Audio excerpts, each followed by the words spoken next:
Welcome to Season 3 of the Charity Matters podcast. I'm Heidi Johnson, lifelong helper, nonprofit founder, and your host. I've been interviewing the helpers for a decade with my blog, and I'm so excited to now be sharing these inspiring conversations on our podcast.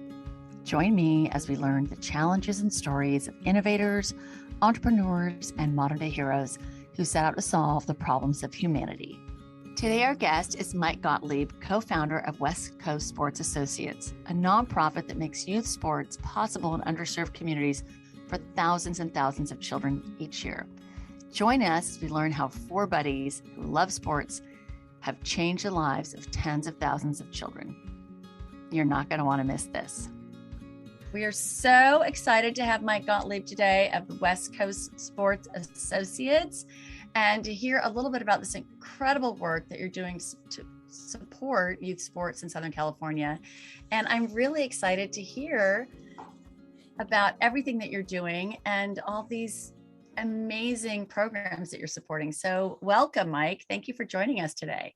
Thank you for having me. I'm excited to talk about West Coast Sports Associates and what we do. It's unique. It's not like a lot of other charities out there, which are all great, but we found kind of a gap in the youth sports world, and we're hoping to fill it and grow and allow really kind of lower and middle school age children who live in underserved areas, get them access to team sports, because we all had such great experiences with youth sports growing up that we just can't imagine what things would be like for kids if they couldn't afford to play sports. And there's so many benefits to that. Well, and it's really interesting because I think there's so many things that we take for granted, right? Things we don't think about all the time. We don't think about someone who has food in their belly, doesn't think about food insecurity. And someone who takes their child to AYSO on Saturday or to their local baseball program doesn't think anything about the fact that there are millions of children that don't have access to this. It's something we just don't think about all the time. But tell me how, you don't just wake up one day and say, hey, I'm going to start a sports thing. We all know, just even as parents, with the commitment that we put into practice and getting the new mitt and getting the new cleats and all the things that go into just being a parent of a child playing sports, it makes you tired just thinking about it. But to think about all those kids that can't play sports, and connect all that, there's a story there, and I want to hear it. So tell me how this came to be. Well, it evolved, and it all started with three really good friends of mine that I've known since college. We like to say 3 Bruins and a Trojan. My good Fight friends, Chip Eggers, Alan Lynch, and Mike Rosenberg, who I've known for a long time. I don't want to age myself, but what we all have in common was a passion for sports. And we didn't necessarily have the end result of what West Coast Sports Associates is, but we knew we had something, and we kind of worked together. We had a few morning breakfasts in Manhattan Beach, where we all lived at the time, and a few beers at night. And we finally kind of came up with the concept of, we all had such great experiences playing sports, team sports growing up. We want to make sure that other kids didn't. But to start, we didn't know what to do. And we said, well, here's what we're going to do. We're going to have an event where we're each going to invite 5 or 10 friends of ours, and we're going to host it. And we're going to tell people about our plan. And we're not expecting anything. And in the meanwhile, we had Alan was good friends with Steve Soberoff, who at the time was the head of LA Parks and Rec. And Alan worked with Steve, and we came up with a park in South LA called Jim Gilliam Park. And they had a lot of at-risk kids who were foster kids, and the parents couldn't afford to pay the entry fee to play flag football or soccer, right, or basketball, whatever. And this is 50-50 girls and boys. And so we decided whether we could raise any extra money or not, we were going to put up $10,000 to support their programs for the year and let the park director pick the kids that, were good kids and stayed out of trouble and went to school and earned the right to get those. Really, we put them all on scholarship. And what year was this, Mike? This was 94. Okay. So we had an event at the old Forum Club. Oh, wow. At the Forum. Yeah, I remember that. And one of our members was Paul McDonald, a Trojan, Right. who Legendary. I got an idea.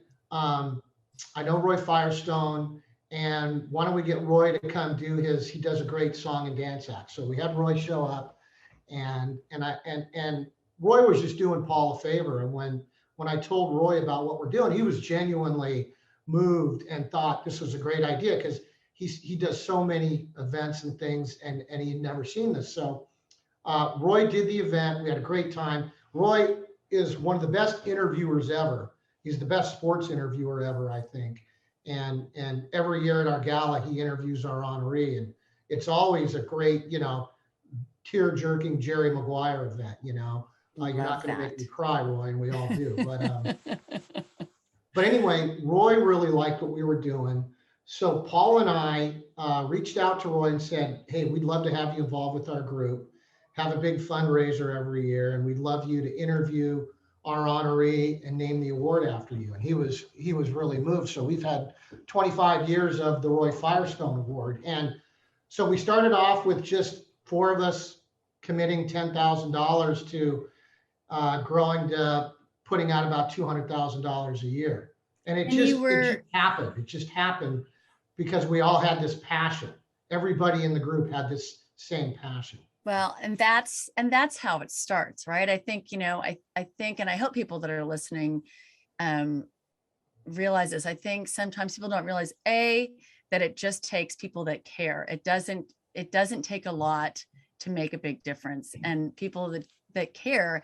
And when you hear 4 buddies got together and had breakfast and we're talking about how much they love sports and what they could do to help other people that want to play sports, it sounds so simple. Now, I know it isn't simple. I know there's a lot that goes into that, especially when, you're 4 nonprofit founders, but you have full-time jobs. You're not doing this full-time. You still have your own families. You still have your own kids playing sports. And now you're taking on, all of the underserved kids in Los Angeles, field by field sort of. So what challenges, have you run into in the last 25 years? And when you were first getting going, like what kind of roadblocks did you run into? Well, I would say when we first started, and we grew slowly, but we were all volunteers for maybe, I'm just guessing, the first, call it 10 years, 7, 8 years. Right. We had literally no help. We just did it all ourselves. And I think during Mike Rosenberg's term, he finally brought on a part-time executive director.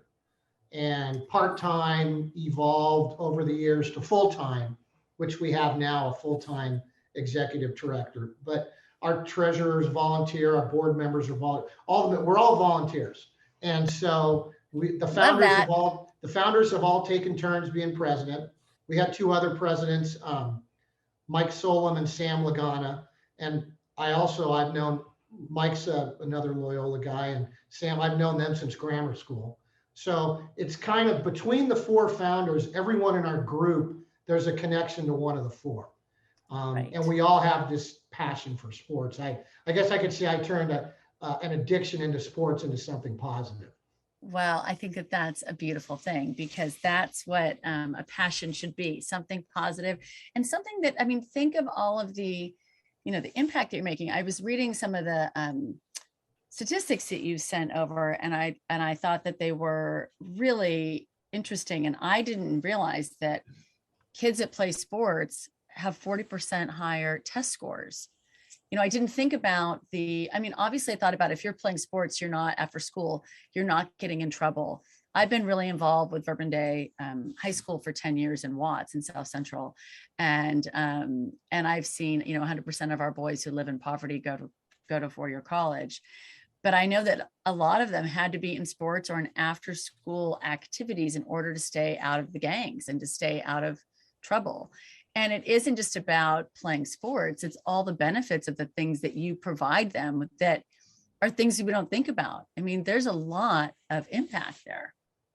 There's a lot of things that you're doing for these kids besides just running around. They're making friendships, they're staying out of trouble, they're doing better in school, they're healthier. I mean, the list goes on and on and on. No, you bring up great points. It's multiple points. And I think that's the point is we're not here because we're searching for the next professional athlete. We're just here to help the average kid just participate in sports, get the life lessons. When you play sports, you have to be more organized with your time. You learn time management. You learn how to listen, follow directions. You learn how to be a leader. But also the statistics about the future health of these kids that do and don't participate in sports is really mind-boggling. And so it's the average kid, and there are so many benefits as you point out. So many benefits, and it's all positive. And you think about if you get these kids early enough, the things that you can eliminate, the negative things that could potentially, you're going to put them down a different path than the other path that happens oftentimes in these neighborhoods that are just underprivileged and really struggling. So I know this work is hard and there's challenges, and you have a life, you have family, you have a full-time job, and you're doing this on the side. But when it's super hard, like when you are just like, oh my gosh, I had meetings all day at work, I've got to deal with this, I've got to go do this, I say the bucket's heavy. Sometimes it can be overwhelming because it's not like I'm just going to this meeting or I've got this, but you have kids that are relying on you, and that's a heavy bucket. You have kids, if you don't raise the money, they don't play sports, they can get in trouble, the list goes on and on. So what fuels you to keep going when the work is hard, when it's been, 25 years of doing this is a lot, Mike. That's a serious commitment. Most marriages don't last that long in Southern California. So that's a very impressive.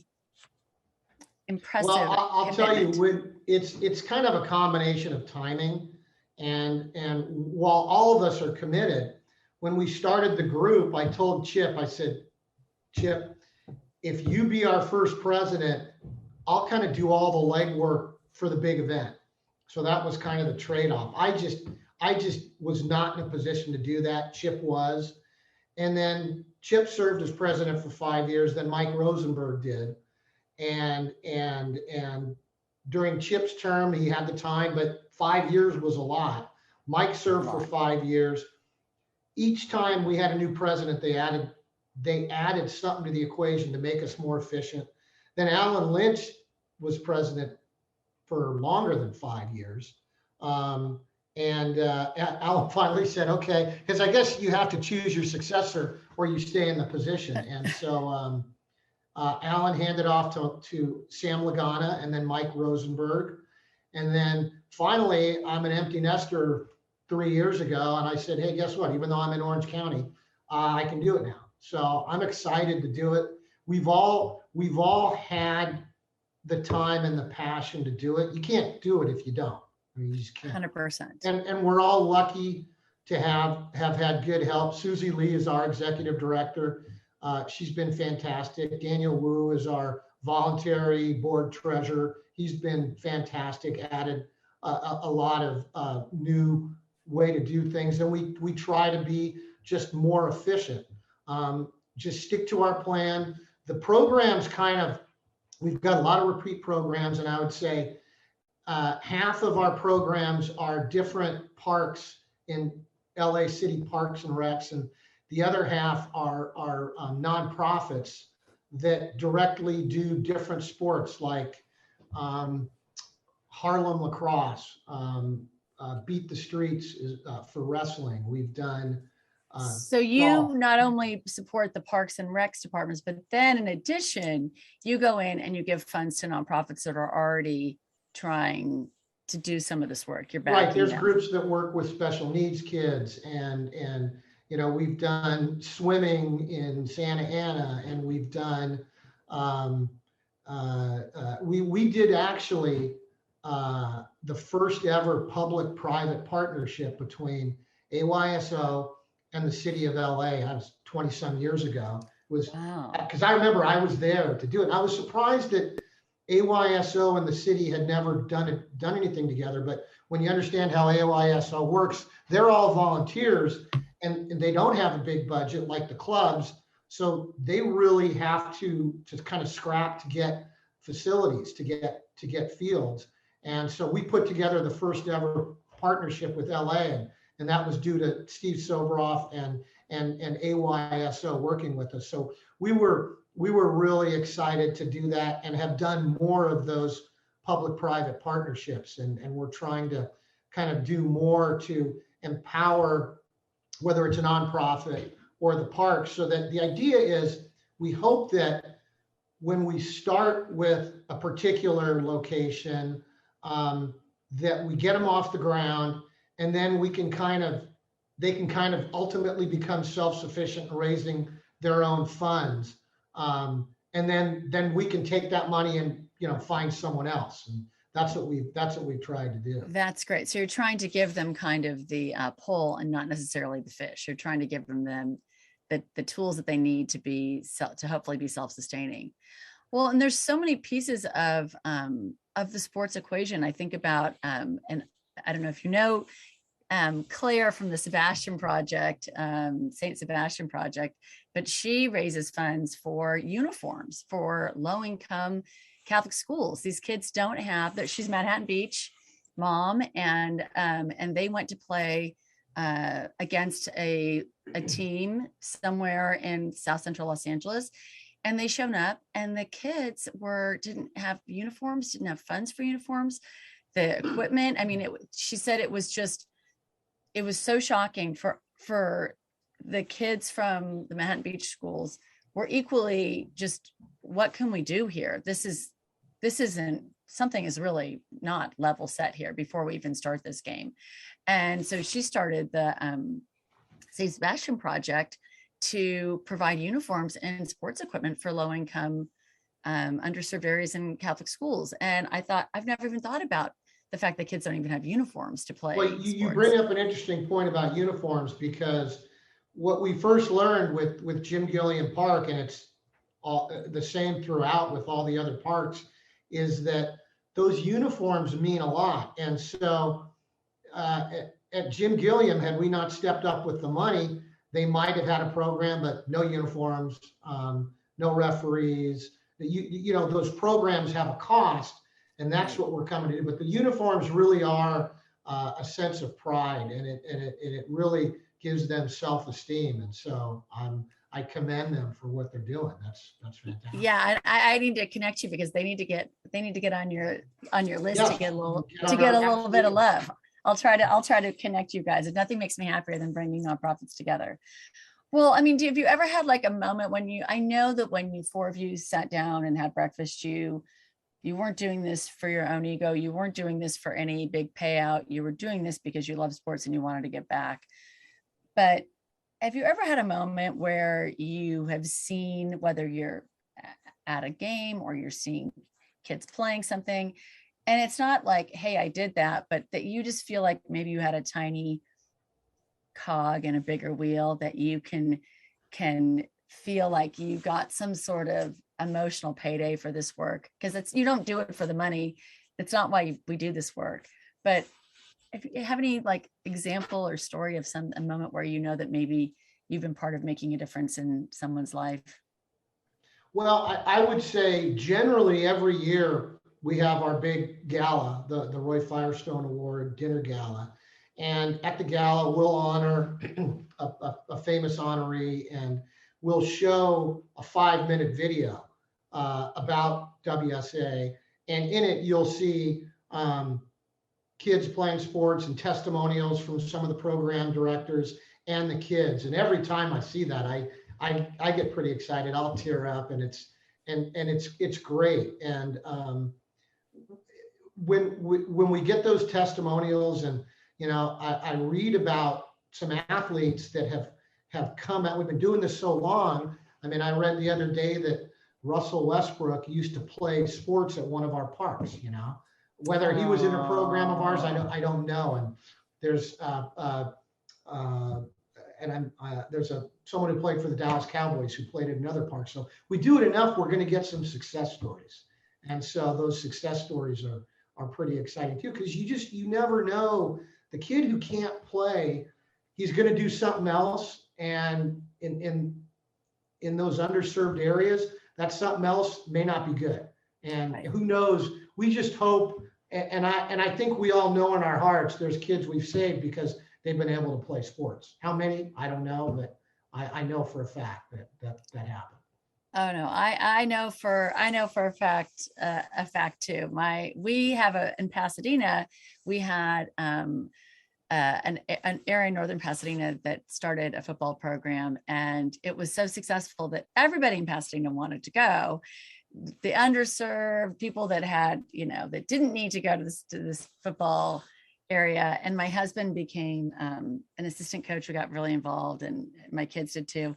And, he would stay at night, like the moms would be like a nurse, or the parents were working 2 jobs and waiting for hours for the kids to get picked up, from practice, and seeing these kids. But these kids, they stayed out of trouble. These kids went on to do great things. And it's such a positive spiraling, getting them early enough and getting them on the right course with positive messaging, mentors, peers.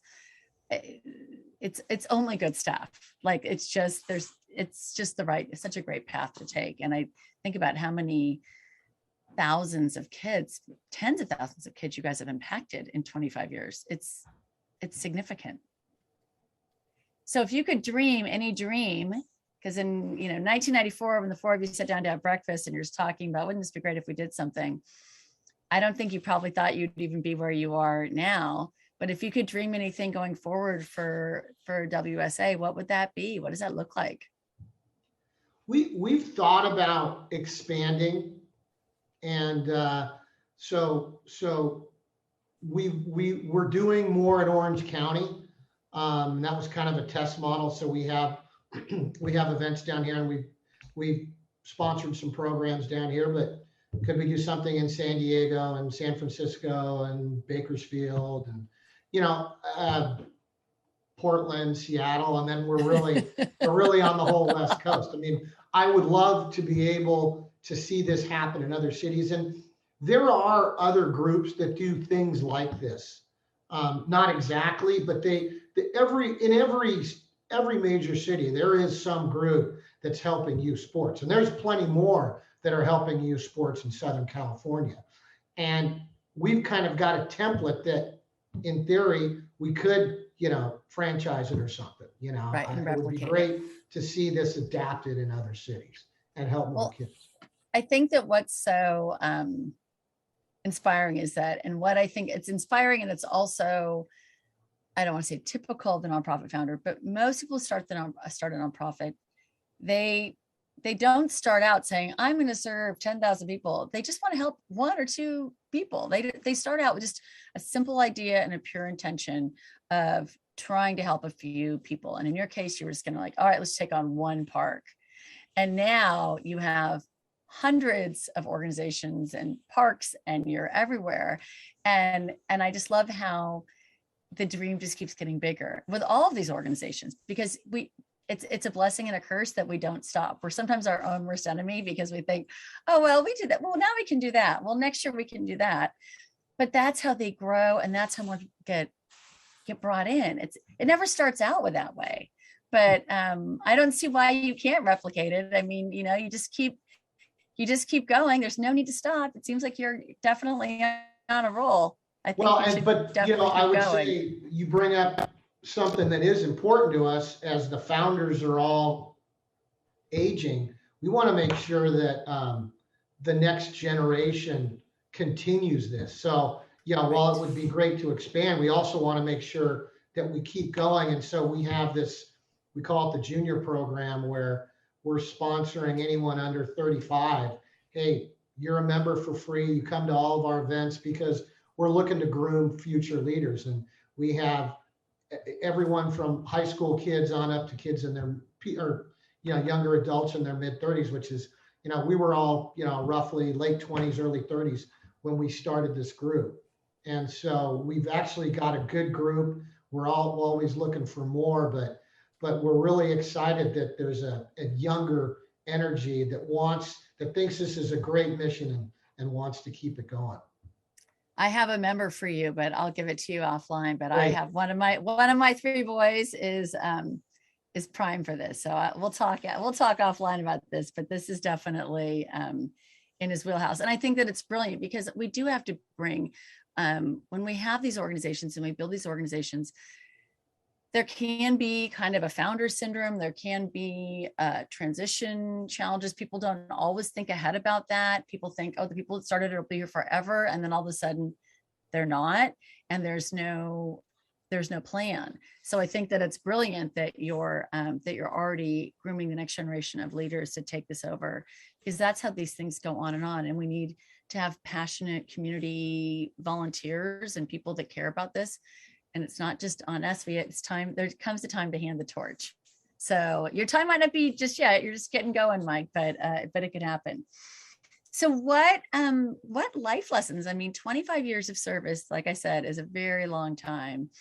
And there's got to be a lot of things that you've learned about yourself, about giving, about the impact that you can make when you give your time to make someone else's lives better.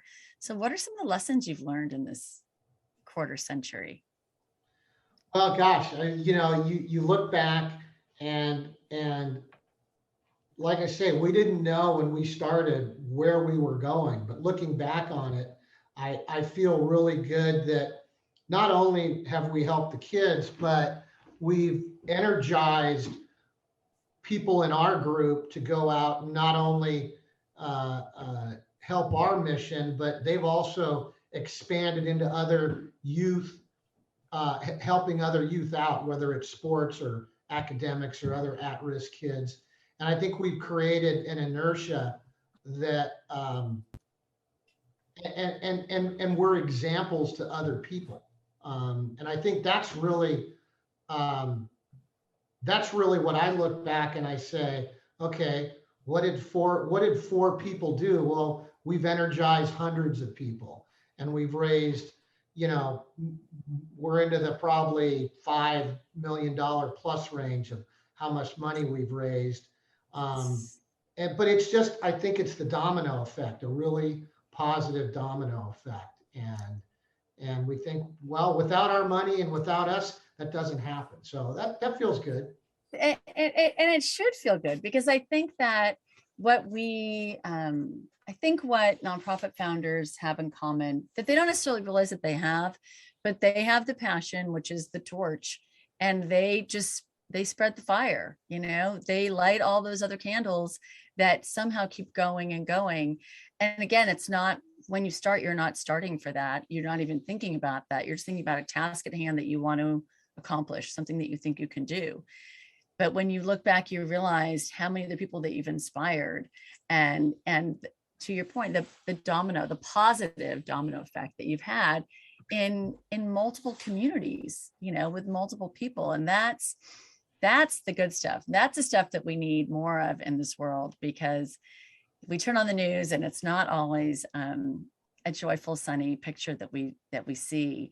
And my hope is in conversations like the ones that we're having, that people realize how much good is out there, how many people are doing great work, how many people are inspired by just what you did, 25 years ago, what four friends did. You make a really good point, in that the other hope is that whether it's sports or a cure for an orphan disease, is that whatever your passion is, you can do the same thing. Ours just happened to be sports and kids, because that was just pure. But whatever your passion is, all you got to do is find one other person and then talk about what you'd like to do. Don't have any ambitious plans about how fast you grow. It can be small. If you just affect one other person, you've done something positive. And so we hope more people, and that's why I love what you're doing, getting the stories out of the founders in hopes that it'll encourage other people to do the same thing. And at the end of the day, give more than you get. Amen. Amen. And I think that that is truly the message for everybody. It just isn't, it may seem complicated and overwhelming when you look at these organizations that have been built, but every single one started with an idea, a person connecting to another person and coming together to make something happen. And it isn't overwhelming if you think of it exactly the way you put it, as just coming together and taking the gift that you have and giving it away. I mean, that's really, that's the gift that we give the world when we share our gifts. And well, I'm so grateful that you have shared yours with us. And now you need to tell everyone listening how they can share with you. How can we volunteer? How can we donate? How can we support you? How can we get involved? What can we do to support your incredible work? Well, thanks for that opportunity. And the first thing you can do, either Google or go to our website, West Coast Sports Associates. Our website is westcoastsports.org. And on the website, you can learn about the programs that we sponsor, different types of memberships, the juniors, who our board members are, and the events that we have. And the ways you can get involved are you can volunteer, you can sponsor, you can join the group, you can get active and be on our board. I mean, really, it's really two things. We need help with the various programs and looking at the programs that apply for our grants and picking the ones and then monitoring them, and then we raise money for that. So most people help us on the fundraising side, but there's plenty of things you can do to help us in other ways. And we're always looking for new ideas, but our website's got everything. Our big fundraiser is April 10th at the Beverly Hilton Hotel. We're going to be honoring Carl Lewis, who's one of the greatest athletes ever. They say maybe the greatest Olympian ever. And he'll be interviewed by Roy Firestone. And if you go on our website, you can see some of our past interviews. And every time Roy interviews one of our honorees, it really is, you're on the edge of your seats. And that's our big event every year. We do apply for grants, and we get grants. We can always use more help identifying potential foundations that would like what we're doing and want to give us grants. And we also have, as kind of a perk for our members, we do these social events a handful of times a year where we'll go to a small venue and we'll bring in a special guest. And if you go on our website, you can see who those guests are. We had at Muldoon's in Newport Beach a few months back, Mark Sanchez spoke. And it's a group of 40 or 50 people, and it's an intimate setting, and funny things come up that you wouldn't normally know, that he appeared on The Masked Singer and made it to like 2 or 3 rounds, which was pretty funny. We had in Manhattan Beach at the 900 Club, we had Mike Pereira about a month ago, who's the head Fox referee analyst. And it's always interesting to hear, the perspective of, something behind the scenes. So we have, kind of mini versions of the gala where we interview someone who is really interesting, and we host appetizers and cocktails, and that's a way to kind of recruit members, but also it's a perk for our members, and it's really fun. Like I say, for the juniors, those are all, we comp you because we want you involved. That's great. Well, I love that. I love what you're doing. I love that you are bringing in the next generation and creating other friendships through your membership and all the connections you're creating, all the communities with the sports and the friendships that are happening on the field every day all over Southern California. And at the end of the day, it really is about creating community and connection and doing good things and taking care of each other. And you're doing all of that with your work. So thank you for what you're doing. Thank you for all those that you're serving. And thank you for sharing your story with us. It's truly just inspires me and makes me look, when I drive by a field, I'm just going to think differently next time I see kids playing sports. I'm going to think about you guys. Well, that's great. And by the way, I can't remember if I mentioned her name, but for anyone who does want to get involved, you certainly contact me. But Susie Lee is our executive director, and she knows all the, she'll find a home for you. If you want to help, we'll find something for you to do. And her information is on our website. I hope people listening reach out to Susie, reach out to you guys, donate, get involved, and realize it just doesn't take that much to make a difference. You can make a big difference in the life of a child by getting involved. So thank you, Mike, and happy 25th anniversary to you guys. And what a privilege and honor to learn about your work. So thank you for sharing with us today. Thank you, Heidi. Best wishes to all the groups that you promote, and my applause to you and all of them. Thank you. Thank you. Thank you for listening to this week's episode of the Charity Matters podcast. I really enjoyed talking to Mike Gottlieb about what it takes to start a business that truly changes people's lives. I think his comment about being able to take a passion and inspire others was so significant and true. To learn more about modern day heroes like Mike, or if you'd like to reach out to us, visit us at charity-matters.com or connect with us on Instagram at Charity Matters. If you enjoyed our conversation, we would love it if you shared it with your friends and family. And don't forget to leave us a 5-star review. Remember that together we can make a difference, one small act of kindness at a time. Charity matters. See you next time.